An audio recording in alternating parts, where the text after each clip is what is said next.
13조 에스겔 3장 1절에서 11절 말씀 봉독할 때에 주께서 성경에 명하신 바를 따라 주의 말씀 잘 받는 표로 크게 아멘합니다. 봉독합니다. 또 그가 내게 이르시되 인자야 너는 발견한 것을 먹으라. 너는 이 두루마리를 먹고 가서 이스라엘 족속에게 말하라 하시기로 내가 입을 벌리니 그가 그 두루마리를 내게 먹이시며 내게 이르시되 인자야 내가 내게 주는 이 두루마리를 내 배에 넣으며 내 창자에 채우라 하시기에 내가 먹으니 그것이 내 입에서 달기가 꿀 같더라. 그가 또 내게 이르시되 인자야 이스라엘 족속에게 가서 내 말로 그들에게 고하라. 너를 언어가 다르거나 말이 어려운 백성에게 보내는 것이 아니요 이스라엘 족속에게 보내는 것이라. 너를 언어가 다르거나 말이 어려워 내가 그들의 말을 알아듣지 못할 나라들에게 보내는 것이 아니니라. 내가 너를 그들에게 보냈다면 그들은 정녕 내 말을 들었으리라. 그러나 이스라엘 족속은 이마가 굳고 마음이 굳어 내 말을 듣고자 아니하리니 이는 내 말을 듣고자 아니함이니라. 보라 내가 그들의 얼굴을 마주보도록 내 얼굴을 굳게 하였고 그들의 이마를 마주보도록 내 이마를 굳게 하였으되 내 이마를 화석보다 굳은 금광석 같이 하였으니 그들이 비록 반역하는 족속이라도 두려워하지 말며 그들의 얼굴을 무서워하지 말라 하시니라. 또 내게 이르시되 인자야 내가 내게 이를 모든 말을 너는 마음으로 받으며 귀로 듣고 사로잡힌 내 민족에게로 가서 그들이 듣든지 아니 듣든지 그들에게 고하여 이르기를 주 여호와의 말씀이 이러하시다 하라. 아멘. 기업 경영에 있어서 광고는 기업의 생존 여부를 좌우하는 절대 요소라고 얘기를 해도 지나침이 없습니다. 왜냐하면 아무리 뛰어난 제품이라 할지라도 광고하지 아니하면 소비자들에게 다가갈 수 없고 팔릴 수가 없기 때문입니다. 실제 세계인의 많은 사랑을 받고 있는 음료인 코카콜라는 매출액의 10%를 광고비로 지출합니다. 우리나라의 유명한 광고 전문가로 오두환 한국 온라인 광고 연구소 소장이 있습니다. 이분이 얼마 전에 이런 책을 냈습니다. 한번 보도록 하겠습니다.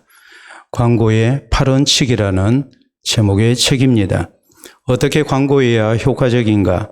광고의 중요성과 필요성을 강조하면서 이렇게 주장합니다. 매출 하락은 반드시 광고의 문제다라고 말을 합니다. 기업이 제품도 잘 만들어야 하지만 광고도 잘해야 매출이 늘어날 수 있다는 말이요. 또 반대로 얘기하자면 아무리 제품을 잘 만들어냈다 할지라도 광고하지 아니하면 매출 하락은 피할 수 없는 그런 좋지 못한 결과를 가져온다는 뜻입니다. 오늘 본문 성경은 우리 성도에게 하나님의 말씀을 전하는 것이 얼마나 중요한가를 가르칩니다. 본문 성경에 보면 하나님은 에스겔을 선지자로 부르십니다. 당시 에스겔은 나라가 망해서 백성들과 함께 바벨론에 끌려와 포로 생활을 하고 있었습니다. 우리 하나님께서는 에스겔을 부르시고 그에게 사로잡혀온 이스라엘 백성들에게 하나님의 말씀을 전하라고 명령하십니다. 그리고 11절에 있는 말씀을 보면 사로잡힌 내 민족에게로 가서 그들이 듣든지 아니 듣든지 그들에게 고하여 이르기를 주 여호와의 말씀이 이러하시다 하라라고 외치게 하십니다. 도무지 하나님의 말씀을 들으려고 하지 않는 아주 패역한 백성들이지만 그들이 듣든지 아니 듣든지 하나님의 말씀을 전해야 된다고 하나님께서는 엄중하게 명령하십니다. 사랑하는 성도 여러분, 성경은 고린도후서 5장 18절에 이렇게 말씀하십니다. 우리 하나님은 그리스도로 말미암아 우리를 자기와 화목하게 하시고 또 우리에게 화목하게 하는 직분을 주셨다고 말씀을 하십니다. 예수 그리스도를 우리의 구주로 보내주셔서 우리가 예수님을 구주로 믿음으로 하나님과 원수됐던 우리가 화목하게 됐습니다. 우리의 모든 죄를 용서받고 우리가 하나님의 사랑받는 자녀가 됐습니다. 그런데 하나님은 여기서 멈추지 않고 이제 우리에게 화목하게 하는 직분을 주셨습니다.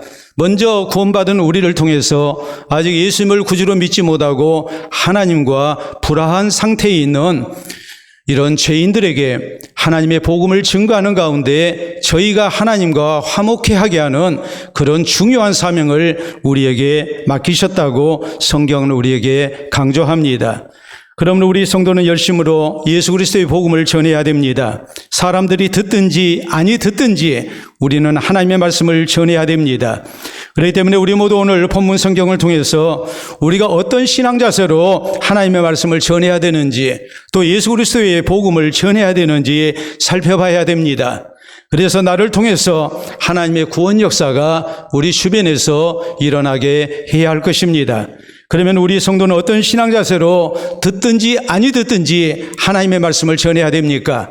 듣든지 아니 듣든지 우리가 예수 그리스도의 복음을 우리 주변에 있는 사람들에게 전해야 합니까? 우리는 내가 먼저 하나님의 말씀의 복됨을 체험해야 합니다. 1절에 보면 또 그가 내게 이르시되 인자야 너는 발견한 것을 먹으라 너는 이 두루마리를 먹고 가서 이스라엘 족속에게 말하라 하시기로라고 했습니다. 여기 두루마리가 나오는데 두루마리는 하나님의 말씀이 기록된 책을 말합니다. 당시에는 종이가 없었습니다. 그러므로 양의 가죽을 넓게 얇게 펴서 거기에 글을 썼습니다. 이걸 양피지라고 얘기를 합니다. 이 양피지를 길게 이어서 이제 책으로 만든 것이 바로 두루마리입니다. 하나님의 말씀도 이 양피지에 써서 두루마리로 만들어 보관을 했고 또 하나님의 말씀을 읽었습니다. 그러므로 하나님께서 에스겔 선지자에게 하나님의 말씀이 기록된 두루마리를 먹으라는 그 뜻이 뭐겠습니까? 하나님의 말씀을 먼저 읽으라는 겁니다. 하나님의 말씀을 받으라는 겁니다. 하나님의 말씀을 믿으라는 겁니다. 그 말씀에 순종하고 살아라는 말입니다. 그래서 그 하나님의 말씀이 내 영육간에 얼마나 유익된 말씀인지 복이 되는 말씀인지 그것을 먼저 우리가 체험해야 한다는 말입니다. 그리고 난 다음에 사람들에게 가서 하나님의 말씀을 듣든지 아니 듣든지 간에 전할 것을 하나님께서 명령하신 것입니다. 그러므로 이어진 2절로 3절에 보면은 내가 입을 벌리니 그가 그 두루마리를 내게 먹이시며 내게 이르시되 인자야 내가 내게 주는 이 두루마리를 내 배에 넣으며 내 창자에 채우라 하시기에 내가 먹으니 그것이 내 입에서 달기가 꿀 같더라라고 말씀합니다. 하나님께서 에스겔 선지자에게 주신 하나님의 말씀, 에스겔 선지자가 읽어봤을 때 그 말씀이 참으로 복된 말씀이었습니다. 이 하나님의 말씀이 내 영혼을 새롭게 하는 말씀이었고 이 하나님의 말씀이 우리로 하여금 멀어졌던 하나님과의 관계를 회복시키는 약속의 말씀이었고 이 하나님의 말씀을 통해서 위로를 받고 세임을 얻게 하는 능력을 얻게 했습니다. 그러므로 에스겔 선지자는 이 말씀에 대해서 내 입에서 이 말씀이 달기가 꿀 같다고 이렇게 말씀합니다. 하나님의 말씀을 믿고 이 말씀 앞에 순종했을 때에 이 말씀을 통해서 내게 주시는 영육간에 하나님의 놀라운 치유와 회복의 은혜가 주어졌다는 그런 의미입니다. 그렇기 때문에 하나님께서는 에스겔 선지자에게 먼저 하나님의 말씀을 먹고 체험하고 이 복된 하나님의 말씀을 이제 확신을 가지고 백성들에게 듣든지 아니 듣든지 가서 증거할 것을, 외칠 것을, 고할 것을 이렇게 명령을 하신 것입니다. 마찬가지입니다. 우리가 하나님의 말씀을 전하고자 할 때에 우리에게 먼저 있어야 할 것이 무엇이겠습니까? 내가 먼저 하나님의 말씀을 체험하는 것입니다. 내가 먼저 예수 그리스도의 복음을 믿는 것입니다. 그래서 내가 하나님의 백성으로서 구원 얻은 백성으로서 사는 것이 얼마나 소중하고 복된가를 우리가 먼저 체험하고 그리고 확신 가운데 우리는 다른 사람들에게 하나님의 말씀을 힘있게 증거하고 예수 그리스도의 복음을 우리가 힘을 가지고 확신 가지고 증거하는 성도가 되어야 됩니다. 우리 예수님께서 제자들을 부르십니다. 그리고 이 제자들 늘 예수님과 함께하게 하셨습니다. 가까이서 예수님을 지켜보며 예수님의 말씀을 듣게 하십니다. 또 예수님 말씀에 순종케 하십니다. 또 예수님께서 행하시는 놀라운 표적들을 직접 보고 체험케 하십니다. 그래서 이 제자들이 예수님을 하나님이 보내신 구주로 믿게 하십니다. 우리 주님께서 저희 앞에서 놀라운 표적을 나타내십니다. 예수님이 하나님이 보내신 그리스도인 표적입니다. 그런가 하면 주님은 병자들을 고치시고 또 오래도록 고생하고 있던 장애인들을 우리 주님은 온전케 하십니다. 더 나아가서 죽은 자를 살리시는 놀라운 능력을 나타내십니다. 그래서 우리 주님이 생명의 구주이신 것을 또 우리 예수님이 하나님이 보내신 구주이신 것을 우리가 꼭 믿고 우리 주님의 말씀을 따라서 주의 제자로 살아야 함을 우리 주님은 저희가 직접 보고 체험해서 믿게 하셨습니다. 그리고 주님이 이들에게 하시는 말씀이 무엇입니까?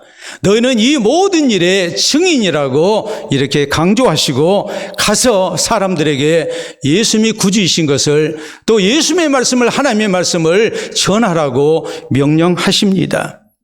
예수님의 제자 가운데 베드로와 요한이 이 예수님을 증거하다가 이제 잡혀서 공의 앞에 재판정에 서게 됩니다.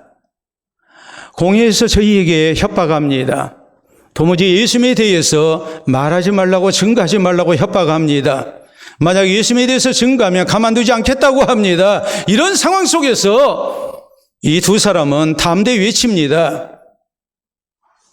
하나님 앞에서 너희 말 듣는 것이 하나님 말씀 듣는 것보다 옳은가 판단하라. 우리는 보고 들은 것을 말하지 아니할 수 없다라고 이렇게 외칩니다. 내가 봤습니다. 내가 들었습니다. 이것을 어떻게 부정할 수 있느냐는 겁니다. 우리 주님의 명령 앞에 살아계신 하나님 앞에서 내가 예수 그리스도가 구주이신 것을 분명히 봤는데 내가 들었는데 어떻게 이것을 말하지 아니할 수 있겠느냐고 담대히 외칩니다. 사도 요한은 요한일서 1장 1절에 하나님의 말씀을 기록하면서 이렇게 기록합니다. 우리가 눈으로 보고 귀로 듣고 손으로 만져봤다라고 말합니다. 예수님이 행하신 놀라운 표적을 봤습니다. 또 주님의 말씀의 능력을 직접 보고 들었습니다. 그런가 하면 십자가에서 죽으시고 부활하신 예수님을 손으로 직접 만져봤습니다. 그렇기 때문에 얼마나 확신을 가지고 담대하게 증거했는가를 우리가 알 수 있습니다. 설탕은 사탕수수를 가공해서 만들어냅니다. 사탕수수는 동남아시아가 원산지입니다. 그러다가 아랍을 거쳐서 유럽에 전파가 됐습니다. 약 500년 전부터 유럽인들은 이 사탕수수를 새로 발견한 아메리카 대륙에 이식했고 거기에서 대량으로 설탕을 생산해내기 시작했습니다. 그래서 사탕수수와 그 가공물인 설탕은 지구를 한 바퀴 돌며 여러 문명권에 전해집니다. 지금까지 설탕을 처음 먹어보고 거부한 지역이나 민족은 하나도 없습니다. 지난 500년간 세계 설탕량 생산량은 꾸준히 증가하고 있습니다. 아무리 설탕을 좋아하면 당뇨병의 위험이 있다고 얘기를 해도 설탕의 생산량은 계속해서 증가하고 있고 또 소비량도 그에 비례해서 증가하고 있습니다. 그 이유가 무엇이겠습니까? 설탕의 단맛이 사람들의 입맛을 사로잡았기 때문입니다. 사랑하는 성도 여러분, 최고의 광고는 소비자가 전하는 광고라는 말이 있습니다. 소비자가 먼저 제품을 구입하고 사용해 보고 난 다음에 만족했을 때 주위 사람들에게 확신을 가지고 스스로 전하게 하는 것, 그래서 사람들이 신뢰를 하고 구입케 하는 것, 이것이 최고의 광고라고 강조합니다. 마찬가지입니다. 우리 성도도 하나님의 말씀을 전하려면, 예수 그리스도의 복음을 전하려면 내가 먼저 하나님의 말씀을 믿고 순종해야 합니다. 복음의 복됨을 우리가 먼저 체험해야 됩니다. 진실로 내가 예수님을 나의 구주로 믿고 예수 그리스도를 통해서 구원의 확신을 얻어야 되고 하나님께서 주의 백성들에게 주시는 참다운 평안을 우리가 누릴 수 있어야 됩니다. 그래서 이 하나님의 말씀이 예수 그리스도의 복음이 꿀같이 단 것을 내가 먼저 체험하고 우리가 전해야 됩니다. 그래서 확신 가운데 담대히 하나님의 말씀과 예수 그리스도의 복음을 전하고 또 이로 인해서 구원 얻는 백성이 더욱 많아지는 은혜가 우리 가운데 있기를 바랍니다. 둘째로 우리는 내가 직접 가서 듣든지 아니 듣든지 하나님의 말씀을 전해야 됩니다. 4절에 보면 하나님은 에스겔에게 이렇게 말씀하십니다. 그가 또 내게 이르시되 인자야 이스라엘 족속에게 가서 내 말로 그들에게 고하라라고 말씀을 하십니다. 가서 그들에게 고하라, 가라고 말씀하십니다. 하나님의 말씀을 믿지 않는 패역한 백성들이 찾아오기를 기다리지 말고 직접 찾아가서 하나님의 말씀을 전해야 된다고 말씀을 하십니다. 그 이유가 무엇일까요? 그래야만이 저희가 하나님의 말씀을 들을 수 있기 때문입니다. 그래야 생명구원의 역사가 일어나기 때문입니다. 그래서 우리가 성경 로마서 10장 13절로 14절에 있는 말씀을 보면 누구든지 주의 이름을 부르는 자는 구원을 받으리라라고 말씀을 하십니다. 어떤 사람이든지 차별 없이 예수 그리스도를 구주로 믿기만 하면 다 구원을 받습니다. 남녀노소의 차별이 없습니다. 그가 지금까지 선하게 살아왔든지 악하게 살아왔든지 차별이 없습니다. 배웠든지 못 배웠든지 우리의 피부색과 상관이 없이 우리의 빈부 귀천의 차이가 없이 어떤 사람이든지 예수님을 구주로 믿기만 하면 모두가 구원을 얻습니다. 그러나 이렇게 예수님을 구주로 믿기 위해서 부르기 위해서 사전에 필요한 것이 무엇입니까? 성경은 이어서 말씀합니다. 그런즉 그들이 믿지 아니하는 이를 어찌 부르리요? 듣지도 못한 이를 어찌 믿으리요? 전파하는 자가 없이 어찌 들으리요? 라고 말씀하십니다. 누군가가 전해야 됩니다. 전하는 사람이 있어야 듣게 됩니다. 그리고 예수 그리스도를 구주로 믿을 수가 있습니다. 그러므로 전하는 사람으로 우리가 먼저 구원받은 사람으로 복음을 전해야 된다고 가서 전해야 된다고 우리에게 강조하고 있는 것입니다. 우리 예수님께서 놀라운 표적을 나타내실 때 이런 것들이 입소문을 타고 많은 사람들이 동서남북 각지에서 구름대같이 몰려들었습니다. 그러나 모든 사람들이 나온 건 아닙니다. 어떤 경우 우리 예수님은 이스라엘 고을들을 돌아다니시면서 직접 사람들을 만나시고 복음을 전하십니다. 자신이 그리스도이신 것을 나타내십니다. 제자들 양육하시고 이 제자들 전도여행을 보내십니다. 이스라엘 고을들로 찾아가서 예수 그리스도가 구주이신 것을 직접 전하게 하십니다. 안드레가 예수님의 제자가 됐을 때 안드레는 자기 형을 찾아가서 하나님께서 성경에 약속하신 구주를 만났다고, 그분이 예수님이시다고, 그리고 예수님께 형을 인도합니다. 그 형이 바로 제자 베드로가 됐습니다. 빌립은 예수님의 제자가 되고 난 다음에 자기 친구 나다나엘을 찾아가서 예수님이 구주이신 것을 증거합니다. 그래서 그가 예수님의 제자가 되게 합니다. 초대 예루살렘 교회가 모이기만을 힘썼던 것이 아닙니다.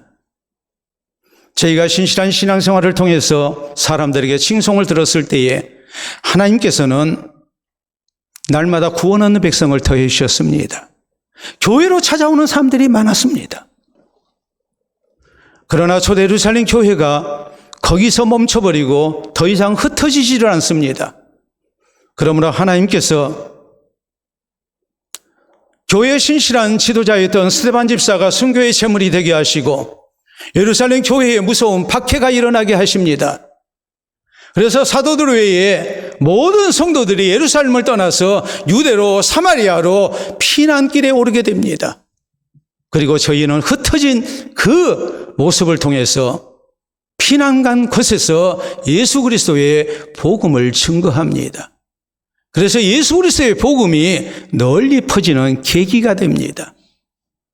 우리가 우리에게 찾아오는 사람에게만 복음을 전하지 말고 우리가 나가서 복음을 증거해야 됨을 성경은 우리에게 보여주고 있는 것입니다. 지난 2020년 국제연구진이 연구해서 논문을 발표했습니다. 그것은 다름이 아니라 물길이 닿지 않는 외딴 웅덩이나 호수에 어떻게 물고기가 살게 되었는가라는 것입니다. 우리가 이상하지 않습니까? 외부에서 물이 유입되는 것이 없는데 어떻게 외딴 웅덩이에 물고기가 살게 됐을까? 또 호수에 물고기가 살게 됐을까? 또 이렇게 얘기하면 옛날부터 그랬다고도 그럴 거예요. 근데 맨 처음에 어떻게 했냐는 거예요.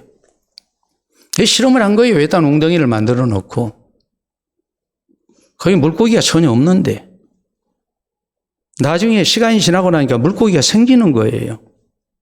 자연 발생적으로 생겼을까요? 생명은 그렇게 나오는 게 아니죠. 어떻게 해서 생겼을까요? 연구한 결과는 이거였습니다. 거기 외딴 웅덩이에 청둥오리가 날아옵니다. 근데 청둥오리가 먹었던 물고기 알 가운데에 소화가 되지 않고 생존한 알이 배설과 함께 외딴 웅덩이에 자리를 잡게 됐고 그것이 부화한 결과였습니다. 대략적으로 0.2에서 0.3% 정도, 그러니까 청둥오리가 알을 1000개를 먹었다 하면 그 가운데 2개, 3개 정도가 소화가 되지 않고 밖으로 배출되는 겁니다. 그래서 물고기가 생기는 겁니다. 외딴 웅덩이와 호수에서 물고기는 절대 저절로 번식하지 않습니다. 누군가가 물고기 알을 옮겨 주어야만이 거기에서 물고기가 생겨납니다. 사랑하는 성도 여러분, 성경 고린도전서 1장 21절에 이렇게 말씀합니다. 하나님께서 전도에 미련한 것으로 믿는 자들을 구원하시를 기뻐하셨도다. 생명 구원의 역사는 전도해야 일어난다고 말씀하십니다. 우리 하나님께서 초자연적인 방법으로 살아계신 하나님의 놀라운 능력을 이 땅 가운데 나타내신다면, 아니 꿈속에라도 그 사람에게 하나님께서 예수 그리스도가 한 번이라도 꿈에 나타난다면, 아니면 십자가라도 보인다면 우리가 구원 얻기가 쉽겠죠. 근데 하나님은 그런 방법을 사용하시는 게 아닙니다. 전도라는 미련한 방법을 통해서 하나님은 하나님의 택한 백성들을 구원 얻게 하십니다. 그렇기 때문에 전도를 통해서 구원의 역사가 일어난다는 사실을 알고 이것이 미련하게 보인다 할지라도 우리는 전도해야 합니다. 생명구원의 역사가 일어나게 하려면 내가 직접 가서 예수 그리스도의 복음을 전해야 됩니다. 안 믿는 가족을 불쌍히 여기고 위에서 기도만 해서는 안 됩니다. 내가 먼저 하나님의 말씀을 믿고 하나님의 말씀대로 살고 내 온몸으로 예수 그리스도의 복음을 증거하고 내 입술로 증거해야 됩니다. 내 이웃에게 예수 그리스도의 복음이, 하나님의 말씀이 얼마나 복된가를 내가 먼저 체험하고 보여줘야 합니다. 예수를 증거하고 교회로 데리고 와야 합니다. 그럴 때 비로소 나를 통해서 구원의 역사가 일어납니다. 가서 하나님의 말씀을 증거하는 우리가 될 수 있기를 바랍니다. 그래서 나를 통해서 내 가정과 일터에서 또 이 지역사회에서 우리 하나님 기뻐하시는 생명구원의 역사가 아름답게 나타나는 은혜가 우리 모두에게 허락될 수 있기를 바랍니다. 셋째로 우리 성도는 하나님께서 나와 함께 하시고 도와주심을 믿고 듣든지 아니 듣든지 하나님의 말씀을 전해야 됩니다. 5절에 보면 하나님은 에스겔에게 말씀하십니다. 너를 언어가 다르거나 말이 어려운 백성에게 보내는 것이 아니요 이스라엘 족속에게 보내는 것이라. 에스겔 선지자를 하나님께서는 포로된 이스라엘 백성들, 함께 포로로 끌려왔던 백성들에게 하나님의 말씀을 전하라고 하셨습니다. 그곳에 살고 있는 바벨론 백성이 아닙니다. 하나님의 백성들에게 하나님의 말씀을 전하라는 겁니다. 이어서 6절에 보면 너를 언어가 다르거나 말이 어려워 네가 그들의 말을 알아듣지 못할 나라들에게 보내는 것이 아니니라. 내가 너를 그들에게 보냈다면 그들은 정녕 내 말을 들었으리라라고 말씀합니다. 예레미야가 전해야 할, 하나님의 말씀을 전해야 할 대상은 패역한 이스라엘 백성들이 아닙니다. 패역한 이스라엘 백성들이었습니다. 언어가 다른 바벨론 백성이 아닙니다. 만약에 바벨론 백성에게 하나님의 말씀을 증가하라 했다면 바벨론 백성들이 회개하는 역사가 일어났을 거라고 하나님 말씀하십니다. 그런데 이스라엘 백성들은 듣지 않을 거라고 그럽니다. 하나님의 백성들인데 왜 안 들을까요? 이 사람들은 과거 우상을 숭배하고 하나님 의지하는 대신에 강대국을 의지하다가 하나님의 징벌로 나라가 망해가지고 가족들이 죽임을 당하고 겨우 목숨을 건졌는데 바벨론에 포로로 끌려온 사람들입니다. 이 사람들은 이스라엘의 기득권 층에 있었던 사람들이었습니다. 높은 관리들이었고 부자들이었고 귀족들이었습니다. 이스라엘의 인재가 될 만한 사람들, 이런 사람들을 죽이고 나머지를 잡아다가 포로로 끌어갔습니다. 그리고 지금까지 압제당하고 살았던 가난한 백성들에게 저희가 가졌던 토지와 포도원을 다 나눠줬습니다. 포로로 끌려온 이스라엘 백성들이 하나님에 대해서 좋은 생각을 가졌을까요? 하나님께 서운한 생각이 많았겠죠. 징벌하신 하나님을 믿고 싶은 생각이 없었겠죠. 이런 상황에서 에스겔 선지자를 통해서 하나님의 말씀을 전하라 했을 때 저희는 분명히 하나님의 말씀을 받아들이지 아니할 겁니다. 하나님은 지금 그것을 말씀하는 겁니다.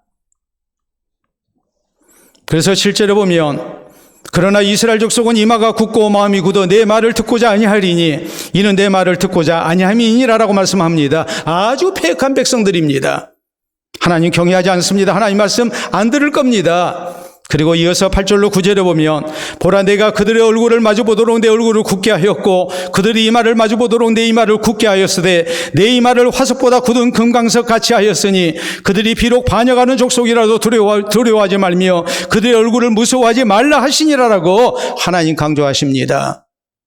아무리 저희가 하나님의 말씀 들으려고 아니한다 할지라도 그리고 강하게 거부하고 에스겔 선지자를 배척한다 할지라도 박해한다 할지라도 하나님께서 함께 하시고 도와주시겠다고. 그러므로 이 하나님의 도우심을 믿고 절대 두려워하거나 무서워하지 말고 담대히 하나님의 말씀을 전하라고 하나님께서 명령하십니다. 10절로 11절에 보면 또 내게 이르시되 인자야 내가 내게 이른 모든 말을 너는 마음으로 받으며 귀로 듣고 사로잡힌 내 민족에게로 가서 그들이 듣든지 아니 듣든지 그들에게 고하여 이르기를 주 여호와의 말씀이 이러하시다 하라라고 하나님 명령하십니다. 내가 하나님의 말씀을 전할 때 상대방이 어떻게 반응할까, 또 결과가 어떻게 나타날까 이런 것에 대해서 염려하지 말고 그저 다 하나님께 맡겨버리고 듣든지 아니 듣든지 간에 담대히 전할 것을 하나님께서 강조하신 것입니다. 우리가 오늘 하나님의 말씀을 전할 때에 또 예수 그리스도의 복음을 전할 때에 이 신앙 자세가 있어야 합니다. 나를 파송하신 하나님께서 나와 함께 하시고 도와주심을 믿고 우리는 담대히 증거해야 합니다. 우리 예수님께서는 마태복음 28장 19절로 20절에 제자들에게 우리에게 말씀하십니다. 너희는 가서 모든 민족으로 제자를 삼아 아버지 아들과 성령의 이름으로 세례를 베풀고 내가 너희에게 분부한 모든 것을 가르쳐 지키게 하라. 볼지어다 내가 세상 끝날까지 너희와 항상 함께 있으리라라고 말씀하십니다. 사도행전 1장 8절에 보면 전도의 사명을 맡기실 때도 역시 동일한 말씀을 하십니다. 오직 성령이 너희에게 임하시면 너희가 권능을 받고 예루살렘과 온 유대와 사마리아와 땅끝까지 이르러 내 증인이 되리라라고 주님께서 말씀하십니다. 그래서 주의 제자들이 성령 충만함을 덧입고 나가서 예수 그리스도의 복음을 담대하게 증거합니다. 그럴 때 성경은 성령께서 함께 하시고 후원하셨다. 주의 손이 함께 하셨다. 주께서 말씀을 듣는 사람의 마음을 여셔서 말씀을 듣게 하시고 믿게 하셨다고 이렇게 강조합니다. 우리나라 선교 역사에 실제 있었던 일입니다. 초창기 선교사님 가운데 알렌 선교사님이 계십니다. 이분은 의사로서 선교사로 파송받아 오신 분입니다. 의료 선교인이죠. 고종 임금의 주치 일을 했습니다. 열심으로 우리말을 배워서 말이 좀 통하게 됐을 때에 이제 예수 그리스도의 복음을 전합니다. 성경 공부 모임을 시작했습니다. 근방에 사람들을 모아놓고 이제 성경을 가르칩니다. 근데 그때는 남녀가 따로 자리를 앉았잖아요. 저 학생 때만 하더라도 따로 앉았습니다. 남자, 여자. 옛날 예배당은 기역자 예배당으로 남자, 여자 서로 얼굴도 보지 못하도록 그 후에 이렇게 사각으로 예배당을 짓고 가운데 커튼을 쳤습니다. 서로 보지 못했습니다. 그러니까 선교사님이 근방에 사람들을 모아놓고 서로 남자, 여자 이제 갈라앉게 한 겁니다. 근데 알렌 선교사님이 이렇게 말했습니다. 수컷들은 이쪽에 앉고 암컷들은 저쪽에 앉으십시오. 남자이자 대신에 수컷 암컷이라고 한 겁니다. 그러면 굉장히 기분 나쁘겠죠? 제가 여러분에게 그런 얘기하면 교회 안 나올 거잖아요. 얼마나 큰 실수를 했습니까? 이런 걸 보면 우리나라에 들어와서 복음을 전했던 선교사님들이 초기에 얼마나 힘들었을까? 이걸 충분히 짐작합니다. 그럼에도 불구하고 우리 선교사님들은 열심으로 복음을 전파했습니다. 왜냐하면 하나님의 도우심을 믿었기 때문입니다. 내가 부족한 것이 많고 내가 하나님의 말씀을 조리 있게 잘 증가하지 못한다 할지라도 성령께서 분명히 나와 함께 하시고 믿게 하시는 역사가 있을 것이다. 그렇게 믿고 복음을 열심으로 전했습니다. 그럴 때 하나님께서 함께 하셨고 도와주십니다. 세계 선교 역사상 유례 없는 큰 부흥이 이 땅에서 일어났고 놀라운 구원의 역사가 또 예수 그리스도의 교회가 건설된 가운데에 오늘 우리가 지금 이 자리에 앉아 있게 된 겁니다.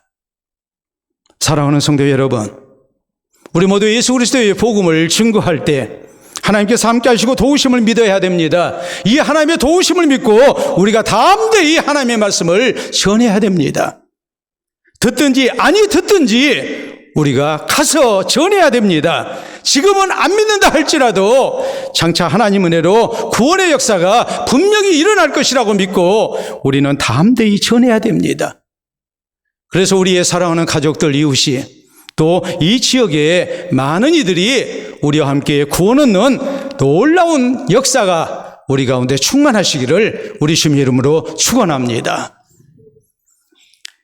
대한적십사사에서 헌혈 캠페인을 벌릴 때에 지금 사용하는 문구가 바로 이것입니다. 여러분 보도록 하겠습니다. 생명을 살리는 사람 바로 우리라는 말입니다. 제가 자주로 가는 혈액원에 이렇게 걸려 있습니다. 보도록 하겠습니다. 생명을 살리는 사람 바로 우리. 액자에 넣어서 저렇게 우리의 마음에 헌혈을 해야 되겠다는 그런 생각이 들게 합니다. 헌혈을 통해서 수혈이 필요한 환자를 우리가 살리는 사람으로 쓰임받자는 겁니다. 사랑하는 성도 여러분, 우리를 사랑하시는 하나님께서는 예수 그리스도의 십자가의 피를 통해서 죄인된 우리를 죄와 사망에서 구원하시고 살리셨습니다. 그리고 이제 먼저 구원받은 우리 성도들, 새 생명을 얻은 우리를 통해서 생명을 살리는 사람으로 우리가 쓰임받아야 함을 분명하게 우리 주님은 명령하십니다. 사람들이 듣든지 아니 듣든지 우리는 하나님의 말씀을 예수 그리스도의 복음을 전해야 할 사명을 받았음을 우리가 명심해야 됩니다. 예수 그리스도의 십자가의 피를, 예수 그리스도의 생명의 피를, 예수 그리스도의 구원의 피를 우리가 다른 사람에게 나눠줘야 합니다. 그러므로 우리 모두 내가 먼저 하나님의 말씀의 복됨을 체험해야 됩니다. 하나님의 말씀 믿고 순종하면서 진실되게 예수님을 나의 구주로 믿고 살면서 또 하나님의 말씀을 우리가 순종하면서 그 말씀대로 살면서 우리의 온몸으로 우리가 직접 가서 주의 복음을 전해야 됩니다. 하나님께서 나와 함께 하시고 도와주심을 믿고 우리가 전해야 됩니다. 이 신앙자세로 듣든지 아니 듣든지 담대히 예수 그리스도의 복음을 전할 수 있기를 바랍니다. 그래서 하나님께서 나를 보내신 가정에서, 일터에서, 또 내 삶의 현장에서 생명을 살리는 하나님의 사람으로 귀하게 쓰임받는 우리 모든 성도 되시기를 우리 주님의 이름으로 축원합니다. 우리 함께 기도합니다. 내 옆에 죽어가는 사람이 있다면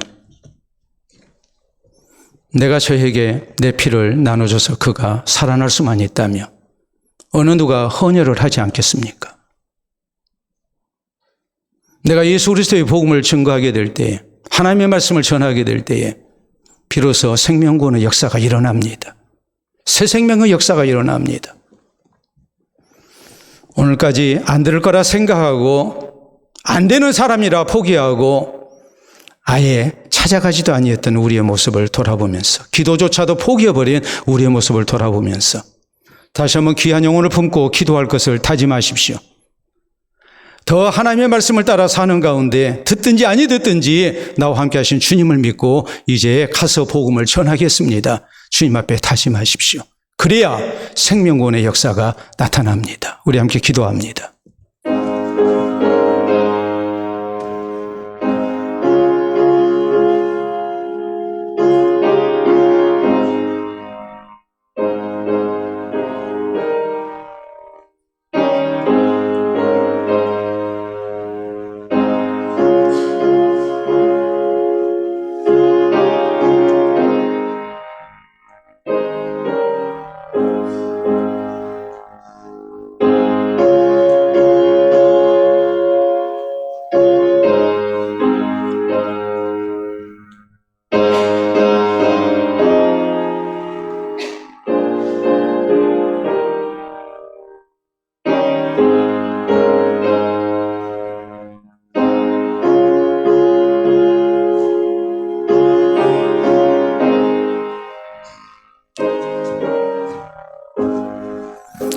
참으로 좋으신 우리 아버지 은혜를 진심으로 감사합니다. 주께서 우리를 사랑하여 주셔서 먼저 예수 그리스도의 복음을 전해 듣게 하시고 믿게 하시고 오늘까지 믿음 지키는 하나님의 백성으로 우리를 살게 해주신 것을 감사합니다. 우리를 먼저 구원하시고 우리의 가족을 또 우리 이웃을 우리의 동료들을 우리의 친구들을 예수 그리스도의 백성으로 만드시고자 나를 먼저 구원하시고 저희에게 보내신 줄을 믿고 이 시간도 다시 한번 우리에게 주어진 사명을 우리가 잊지 않기를 원합니다. 그동안 귀한 영혼들에 대하여 무책임했고 또한 전도하다 포기했고 이제는 기도조차 하지 아니하는 우리의 불충을 용서해 주시옵소서. 우리의 사랑하는 가족이 또 우리의 이웃이 하나님께서 내게 맡겨주신 영혼인 줄로 다시 한번 받아들이게 하시고 이제 저희를 위하여 기도하며 내가 더욱 진실된 하나님의 사람으로 주의 말씀을 따라 살게 하시고 이제 힘있게 주의 복음을 저에게 전하게 해 주시옵소서. 직접 가서 주의 복음을 증거할 때 성령님 함께해 주시고 도저히 믿지 아니할 것 같은 사람의 심령 속에 하나님께서 저희를 깨우쳐 주시고 깨닫게 하시고 믿게 해주셔서 우리와 함께 구원의 반열에 설 수 있도록 도와주시옵기를 원합니다. 사랑하는 성도들 이 시간도 생각나는 사람들 이제 하나님께서 내게 맡겨주신 영혼으로 알고 일평생 저를 구원의 길로 인도하고자 더욱 애쓰게 도와주시옵소서.